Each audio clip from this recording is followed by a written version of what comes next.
Ajakiri Eesti Naine toob kord nädalas eetrisse uue osa vestlussarjast Iga naine on lugu. Mina olen toimetaja Piret Kooli.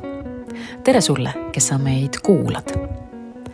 Seekord on stuudios naine, kes peab väga lugu sünnipäevadest ja sätitud kodust. Ta armastab ilu ja loob seda ka ise, igal moel maailma juurde. Just nüüd on tal käsil isiklik juubeliaasta ja nii tormab ta vaibumatu kirega mitmes valdkonnas.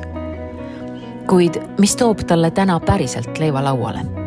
Miks purunevad taldrikud ja kuidas hoiab ta oma õnnetunnet? Sellest räägime.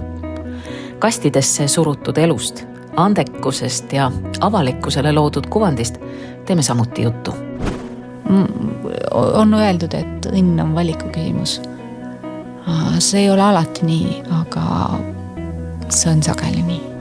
Mul on täna külas Evelin Samuel Randvere.